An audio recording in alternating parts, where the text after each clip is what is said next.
Kenny, the SC, is back with another video. And in today's video, I will be giving you my 2019 college football playoff predictions. For my first team, for my college football playoff prediction, is going to be the Alabama Crimson Tide. Now, it's really self-explanatory. Defending national champions, Nick Saban head coach, can't say anything else. Now, going into their strengths and weaknesses going into the season, I think their front seven linebacking core and defensive line are going to be really strong this year. Mag Wilson leading the linebacking core.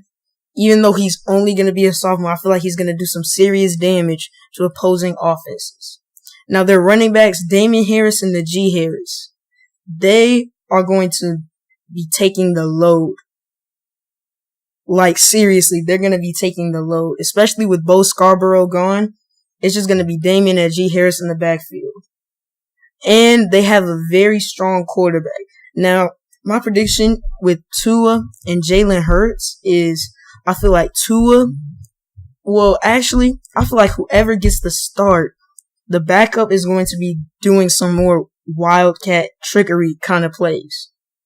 That's my opinion. Now going over to the weaknesses, their secondary is going to be pretty bad.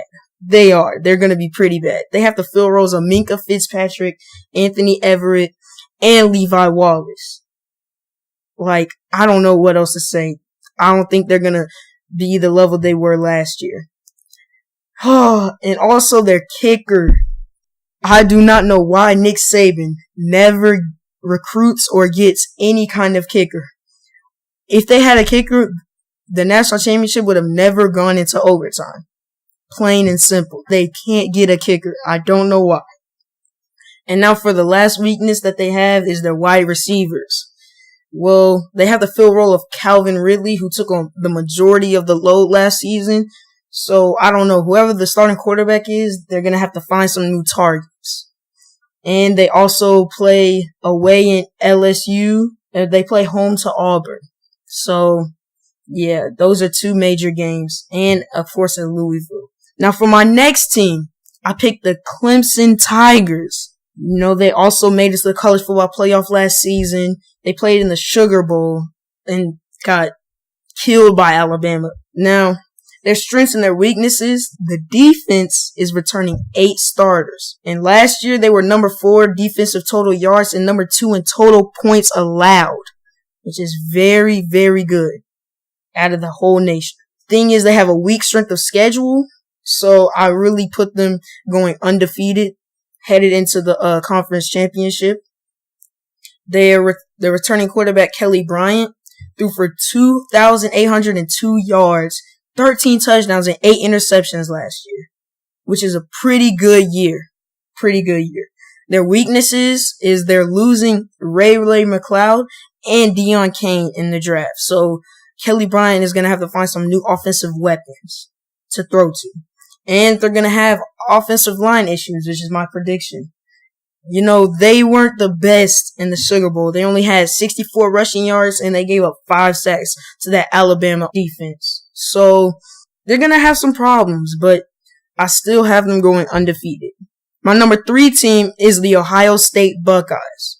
They were 1 game from having a spot in the playoff. If they didn't lose that embarrassing blowout game to Iowa, they would have had a sealed deal in the college football playoff. Now, their strengths and their weaknesses. Their strengths is J.K. Dobbins and Mike Weber will have a solid year. That's my prediction. I feel like they're going to be a more run-solid team, and they won't be throwing the ball. They had a number 2 recruiting class as a strength in the nation, which is very, very good. They play 2 key games to determine a spot in the playoff. They play TCU, and they also play Penn State, which I feel they can win those games. I feel that they can. Weaknesses, they lost Denzel Ward in the NFL draft. He was one of the best cornerbacks headed into the draft, so kind of saw that coming anyway. And their strength of schedule, they have very strong strength of schedule. They play Michigan, TCU, like I said before, and Penn State, and also Michigan State. Those are 4 solid teams. So I feel like their playoff spot is going to be dependent on those games. Now, my fourth team is the Georgia Bulldogs.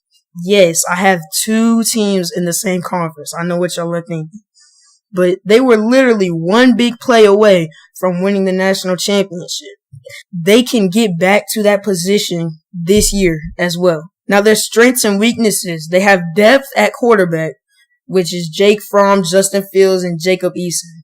Very solid. Now, Jake Fromm actually broke his non-throwing hand collarbone. So I don't know if that's going to affect the depth chart. If he's still going to be ready for season opener, I don't know. But that's the news. And they have depth at running back with DeAndre Smith and incoming freshman Zamir White. They have a top-ranked defense last year, holding opponents to just 16 points per game, which is very, very good. Weaknesses, the defense loses Raquan Smith and Lorenzo Carter to the NFL, which, I don't know if they're going to be able to replace, because they were two big playmakers. Lorenzo Carter was the one who blocked the field goal in overtime against Oklahoma in the Rose Bowl, which sent them on to the national championship game.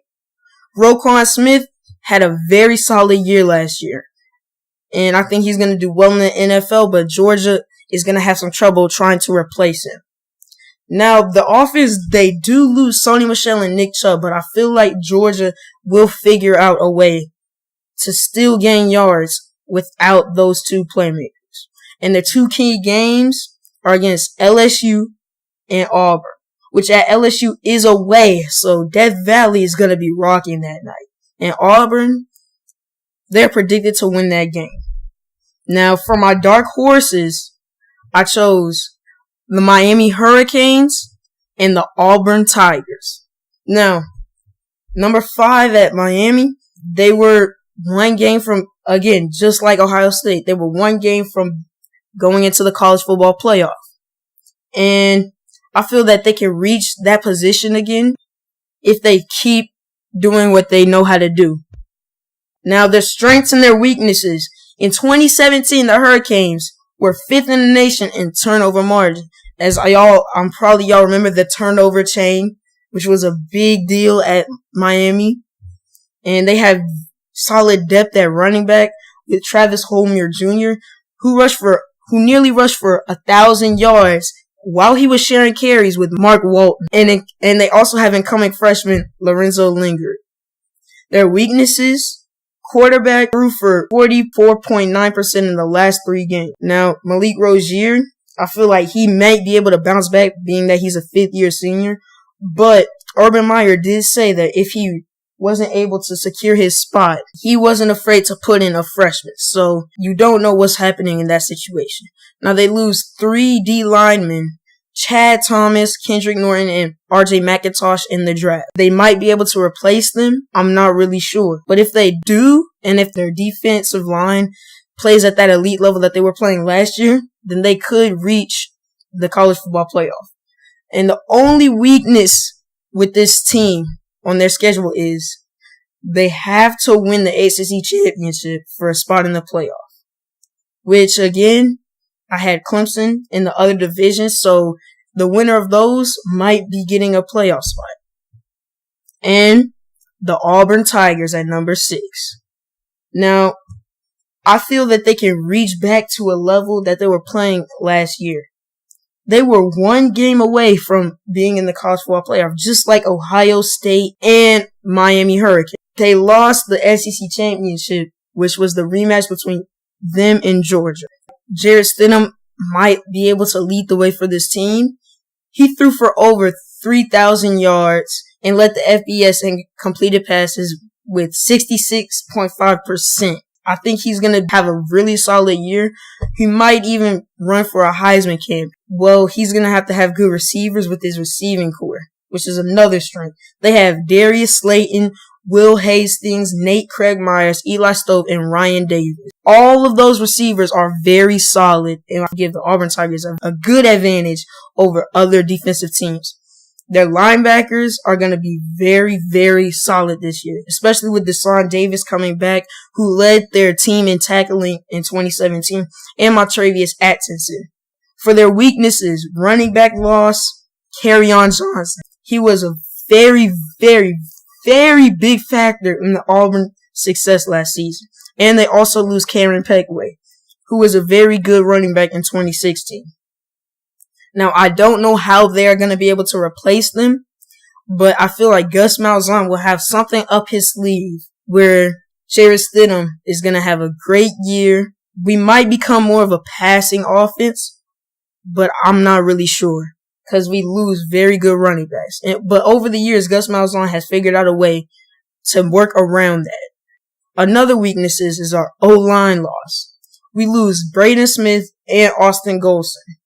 Now, our offensive line last year, they weren't that great, I will say that. Against Clemson, we were very, very bad. We gave up a lot of sacks against Clemson. Georgia as well in the SEC Championship. There might be a way that Gus Malzahn is going to figure out a way to work around it. You know, he's always known for the offensive genius, so we'll see. Now, for the secondary, we lose Steven Roberts, the safety, Carlton Davis, the lockdown corner, and Trey Matthews, the other safety. Those three were very big in our secondary. Now, Carlton Davis, he was a very good lockdown corner. He showed a lot of potential when he came in as a freshman. But now that he's gone, we're going to have Javaris Davis is going to have to step his game up and replace him and probably become the starter. And for our secondary, Trey Matthews and Steven Roberts, those guys had a very good year.